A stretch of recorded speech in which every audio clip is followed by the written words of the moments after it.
Amis des alimentations, bonjour.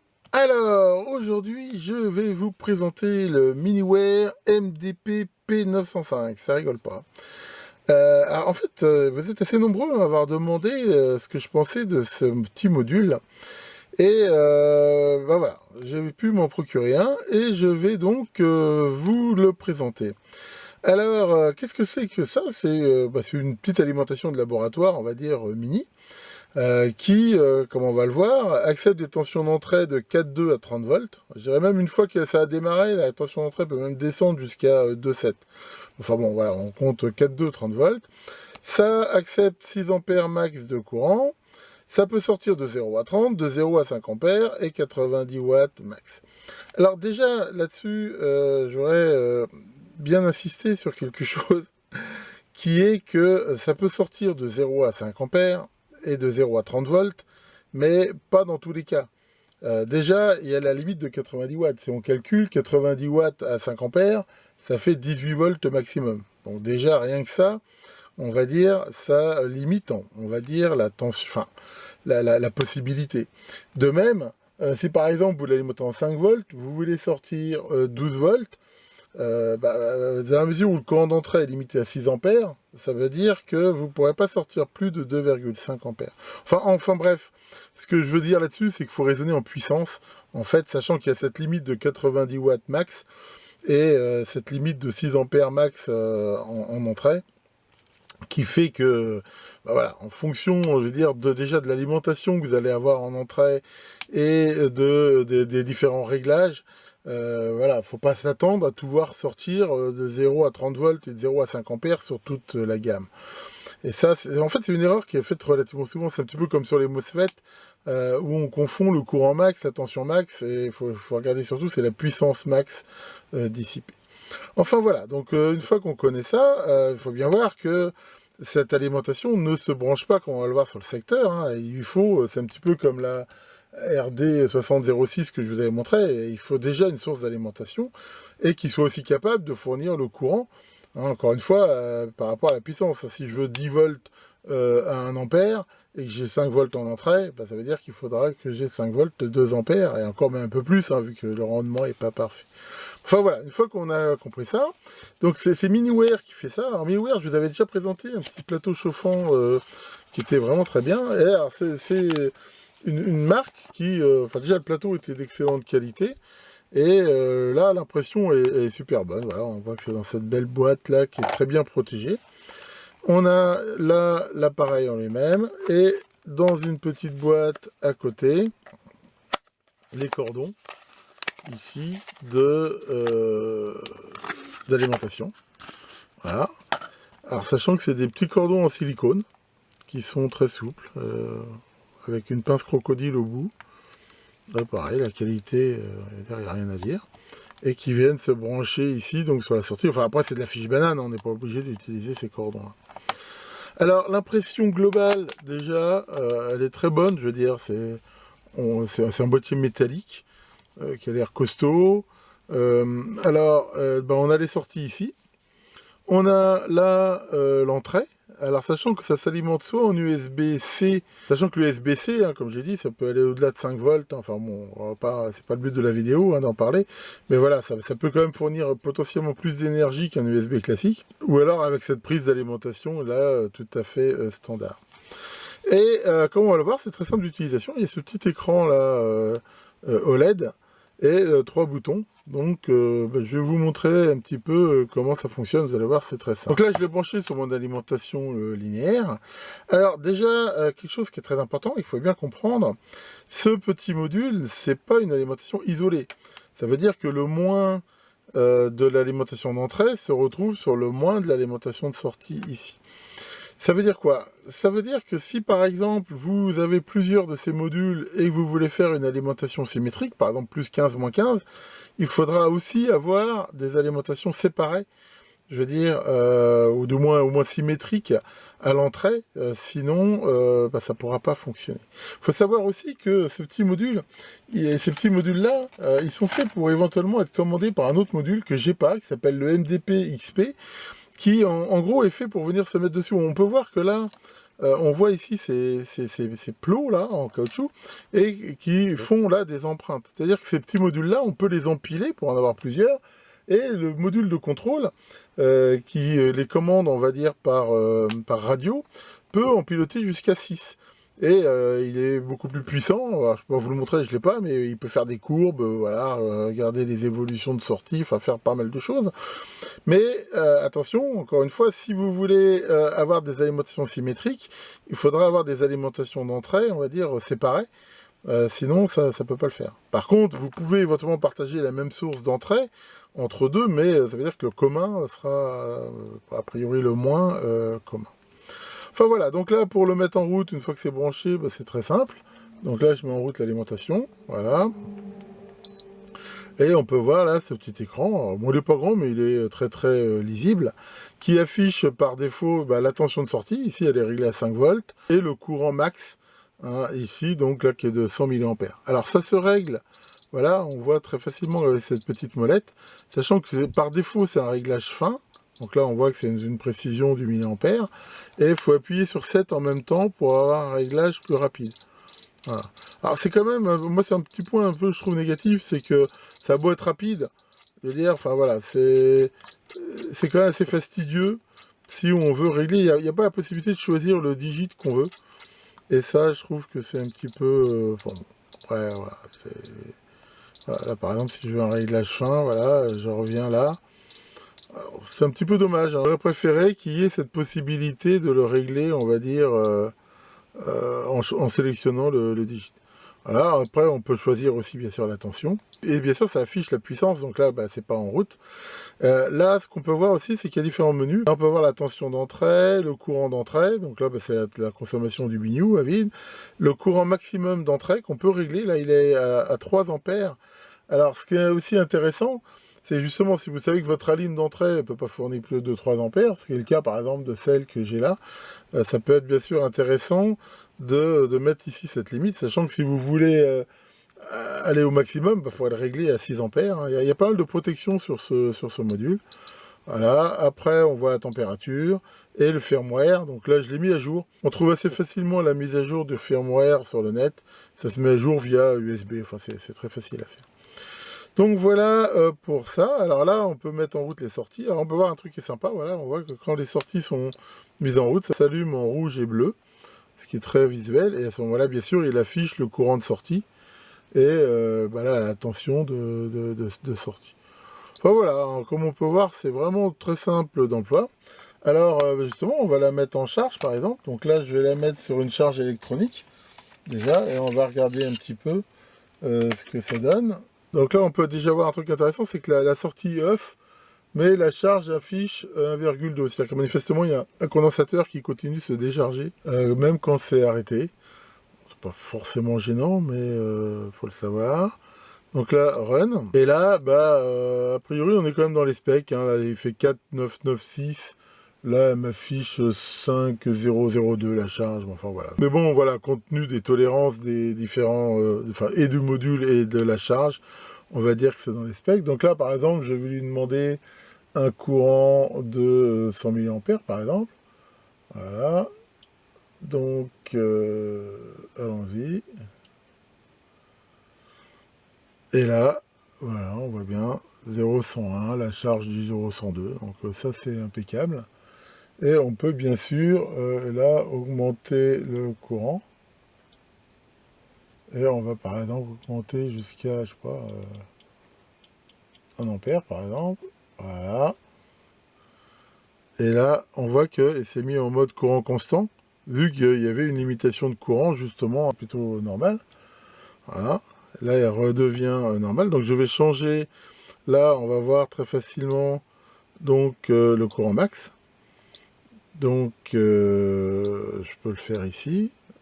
Bah, là, je suis à 1 ampère pile. Mais... Alors, ce qui est intéressant, c'est que si on change la tension d'entrée, est-ce que ça continue à fonctionner? Normalement, ça devrait, quelle que soit la tension. Donc là, je la baisse, par exemple.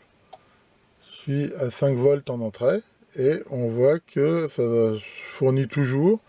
Ouais, ça n'a pas d'impact, on va dire, sur la tension d'entrée. Même à 4 volts, ça continue, ça baisse un tout petit peu, mais ça continue à fonctionner.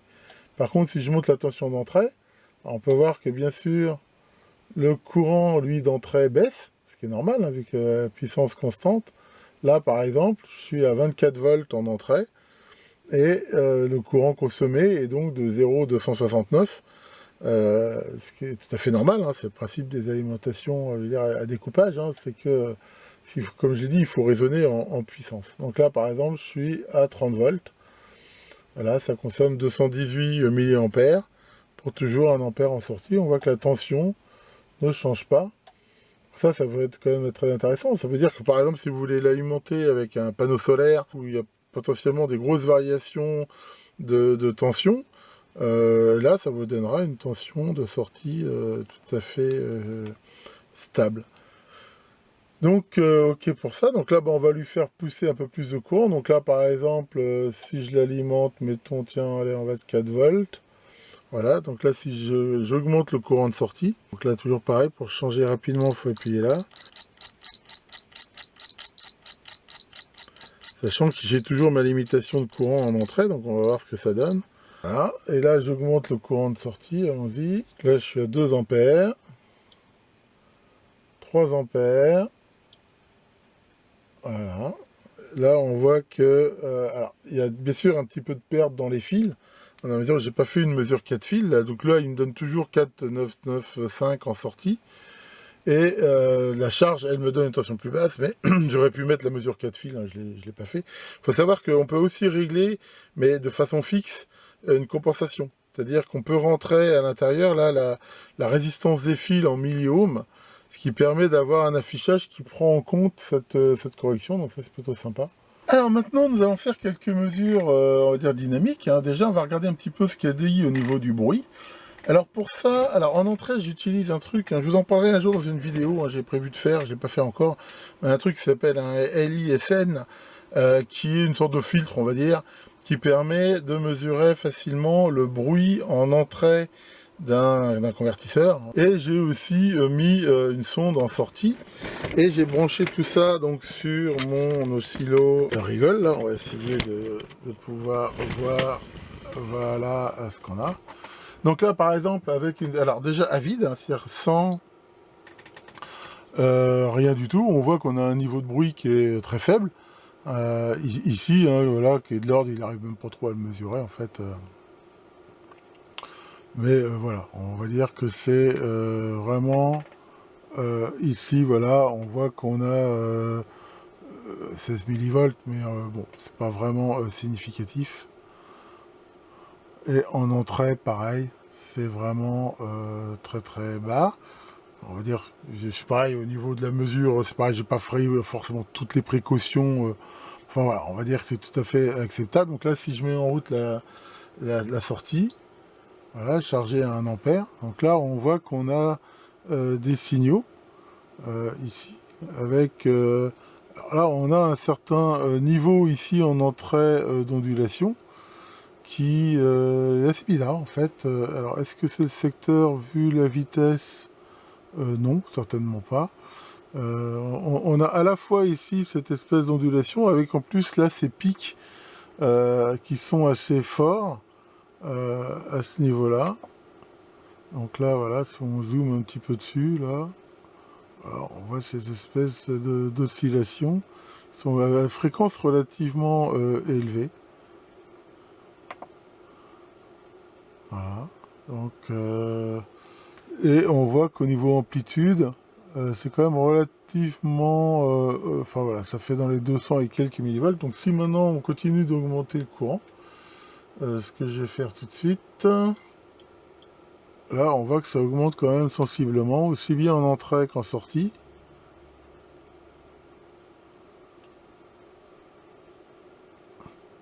Voilà, là par exemple, je suis à 4 ampères en sortie. Et on a, pareil, on a 300 millivolts à peu près là en entrée et 200 là, et on voit ici ces espèces de bursts un petit peu HF. Donc ça c'est quand même pas, voilà, c'est quand même pas super clean. Maintenant, enfin honnêtement pour une alimentation à découpage comme ça, je trouve que c'est relativement acceptable. Enfin voilà, j'ai vu quand même bien pire. Après voilà, il y a comme ces burst HF là, qui sont sans doute au niveau spectral assez haut. Donc... Bien, alors maintenant nous allons voir un petit peu comment réagit la limitation de courant. Donc là, bah, j'ai fait le test classique, donc je l'ai réglé pour 20 mA, la limitation de courant. Et on va voir un petit peu comment ça réagit. Toc, voilà. Et bah voilà, là on peut voir qu'on a un pic max à presque 500 mA qu'on peut voir ici. Et après, bien sûr, ça se stabilise à 20 mA, mais on a cet énorme pic ici et qui dure. Voilà, si on se met en curseur, et voilà, donc on voit que ça dure à peu près 2,7 millisecondes et avec quand même un pic qui est assez important vu que voilà, on voit que ça monte jusqu'à ouais, c'est ça, 480 mA largement quoi. Donc ça, bah, c'est toujours pareil, hein, c'est dû, je vais dire, au condensateur de sortie. D'ailleurs, on le voit parce que même quand on coupe l'alimentation, on voit qu'il met un certain temps à se décharger. Donc, bah, encore une fois, il faut faire attention. Hein, alors, c'est pas propre à cette alim-là, hein, elles ont quasiment toutes ce défaut. Mais comme j'ai déjà dit, si vous voulez par exemple mesurer une LED, vous mettez la limitation de courant à 20 mA, vous mettez en route, elle va quand même se prendre un pic de courant de 400 et quelques milliards. C'est pas dit que ça la tue, hein, mais il y a des appareils que ça peut flinguer. Enfin voilà, sinon on voit que ça réagit relativement vite, mais enfin voilà, on va dire que c'est quand même pas un défaut inhérent de cette alimentation. Ah, bon, je vous montre pas toutes les mesures que j'ai faites, hein, parce que j'en ai fait pas mal, mais ça ferait une vidéo un petit peu longue. Mais voilà, pour résumer, qu'est-ce que j'ai bien apprécié sur ce MDP P905 ? Bah, la qualité globale qui est quand même remarquable. On voit, voilà, c'est bien fini, on voit que ça fait pas toc. J'ai pas vu de bug dans le soft. Enfin, je veux dire, voilà, c'est globalement quand même quelque chose de vraiment de très bonne qualité. Maintenant, c'est quand même en rapport avec le prix, à mesure où ce petit module, à peu près, il vaut dans les 110 € à peu près en ce moment, hein. Je vous mettrai le lien si ça vous intéresse. Après, on le trouve à plusieurs endroits, hein, mais voilà. On voit quand même que c'est pas donné. Maintenant, honnêtement, je veux dire qu'on voit la qualité, je veux dire le prix est quand même justifié. Les performances globales sont quand même excellentes dans l'ensemble. Il a un bon rendement, il chauffe pas trop. Je veux dire là-dessus, enfin, pareil par rapport à, je veux dire, à son positionnement en prix, moi je trouve que c'est plutôt bien. Dans l'ensemble, les mesures qu'il affiche sont bonnes, hein, je les ai vérifiées. Il est tout à fait dans ses specs et je veux dire là-dessus il n'y a rien à dire. Ce que j'ai bien aimé quand même, il y a pas mal de protections, hein. Il y a des protections contre les inversions de polarité, contre les surcharges, et ainsi de suite. Et ça, je pense que c'est plutôt une bonne chose. Bon, alors bien sûr, si on a des problèmes de taille, hein, si on veut faire quelque chose de mobile, bah, la taille est quand même très très compacte. Et après, il y a cette possibilité éventuellement, hein, de piloter avec ce module MDP XP. Alors, je peux pas vous montrer parce que je l'ai pas, mais qui permet de piloter jusqu'à 6 modules avec une interface graphique. Je mettrai aussi des liens dessus, hein, si vous voulez plus d'infos. Alors, il faut compter 70 € de plus si vous voulez, je veux dire, acheter le module en plus de l'alimentation. Donc, voilà ce que ça coûte à peu près. Alors, ce que j'ai un peu moins apprécié, bah, on a vu que le réglage tension courant, avec ce réglage petit grossier, bah, c'est bien, mais ils auraient rajouté la possibilité de régler digit par digit. Je pense que ça aurait pu être sympa aussi. Et alors ce que je vous ai pas montré, il y a possibilité, par contre, ça c'est bien, de mémoriser aussi enfin jusqu'à, je crois qu'il y en a une bonne dizaine de tensions courant, enfin en fait de pré-réglage qu'on peut faire justement régler avec l'USB, hein, c'est un petit fichier qui est dedans et qui permet très facilement par contre de choisir les trucs les plus courants, 3 volts, 5 volts et ainsi de suite. Donc ça, je voulais pas montrer, mais c'est important de le dire, ça c'est plutôt bien. Par contre, il n'y a pas non plus l'absence de... Enfin, pour le prix, je pense qu'ils auraient pu mettre au moins un cordon USB ou... Enfin, ils auraient pu mettre un cordon d'alimentation, là, il n'y a rien du tout avec. Bon, c'est pas la mort, hein, mais je pense que ça aurait été quand même plus sympa, je veux dire, de le prévoir dans le package. Voilà pour la présentation de cette petite alimentation, hein, donc voilà, globalement, elle est quand même très très correcte. Alors après, c'est surtout pour moi intéressant, soit si vous avez des applications mobiles, Hein, comme on le voit, ça peut s'alimenter à partir d'un petit pack de batterie, d'un power pack. Là, ça peut s'alimenter facilement sur une batterie de voiture, sur une prise d'allume-cigare, choses comme ça. Si vous avez des contraintes de mobilité, hein, justement, pouvoir utiliser ça comme ça en voiture ou en bateau, ou je sais pas, là, c'est vraiment quelque chose qui est vraiment très intéressant. Après, pour une utilisation, on va dire, à la maison, alors, si vous avez très peu de place, ça peut bien sûr être une super alternative. Non, sinon, c'est vrai que pour l'utiliser comme une allume de labo, pourquoi pas, mais je veux dire, c'est quand même relativement moins pratique. Alors après, bien sûr, il y a ce module, hein, pilote par radio, qui éventuellement, là, pour le coup, peut se piloter, je veux dire, de façon indirecte. Donc ça peut éventuellement être une alternative. Après, ça reste quand même quelque chose de relativement cher si on va se faire une allume de labo, parce qu'il n'y a pas qu'avant, il faut aussi mettre une alimentation devant. Alors, qui peut être n'importe quoi, un transfo, qui peut être une alimentation à découpage. Mais je veux dire, ça fait déjà rajouter quelque chose. Et si vous voulez, comme j'ai dit, avoir une alimentation double, capable de donner des tensions négatives, il vous faudra deux alimentations, ou du moins une séparée, je veux dire, devant. Donc ça, finalement, ça commence à faire une solution qui va être quand même relativement coûteuse, comparé à une alimentation toute faite. Je me suis amusé à calculer, si vous vouliez par exemple avoir une alimentation de labo avec 3 tensions variables, isolées, ça veut dire qu'il vous faudrait 3 modules, plus éventuellement le module de commande, plus les alimes, je veux dire, isolées devant, qui vont donner le jus. Hein. Alors pourquoi pas, on peut recycler 3 alimes de PC, pourquoi pas, mais enfin voilà, encore une fois, une seule alime de PC n'ira pas si vous voulez des alimentations négatives à cause du côté commun de la masse. Ça va vous faire une alimentation qui va vous coûter plus de 400 €, largement à mesurer avec d'autres alimentations de labo. Donc voilà, après bien sûr tout va dépendre de vos besoins, mais c'est sûr que si vous n'avez pas de place ou comme j'ai dit de la mobilité, là c'est vraiment, je pense, un truc intéressant. Et comme j'ai dit, même si ça reste relativement cher, la qualité, je veux dire, est en fonction. Hein, parce que, je veux dire, c'est le deuxième produit Miniware que je teste, et à chaque fois la qualité était quand même tout à fait top. Et ça, faut quand même bien le dire. Alors, comme d'hab, pour ceux que ça intéresse, je mettrai le lien sur Miniware, sur différentes choses en commentaire de la vidéo. Si ça vous intéresse. Tiens, Maurice, ça va, Maurice? Qu'est-ce qui t'arrive? Finalement, Pincette t'a demandé en mariage. Ah bon? Qu'est-ce qu'elle a dit? Elle a dit qu'elle te trouvait beau et intelligent et... Maurice, je vais te donner un conseil d'ami. N'épouse pas une femme qui te ment dès le début. Bien, et bien là-dessus, je suis déjà pas mal entamé mes vacances et ma foi, bon, je reconnais que j'ai commencé par passer 1 ou 2 jours vraiment à rien faire, histoire de me reposer et de décompresser un petit peu. Et là, je me suis lancé dans des rangements qui avancent. Hein, je veux dire, c'est mieux que c'était, mais j'en suis encore loin d'en voir le bout. C'est les rangements, ça prend beaucoup de temps et c'est pas très intéressant à faire. Mais enfin, moi, là, je suis dans un tel niveau de bordel, il faut que je fasse quelque chose. Voilà, j'espère que vos vacances se passent bien. Ici, on vendait la météo, vraiment, elle est pas top. Hein. Enfin, ça dépend aussi. Pour un mois de novembre, ça serait bien. Mais là, il fait pas chaud. Alors, c'est bien, il n'y a pas de canicule. Mais c'est quand même pas la meilleure météo que j'ai pu voir. Enfin, il paraît que ça va s'améliorer. Donc là-dessus, passez de bonnes vacances si, comme moi, vous avez la chance d'y être. Sinon, bon courage et à très bientôt pour de nouvelles vidéos.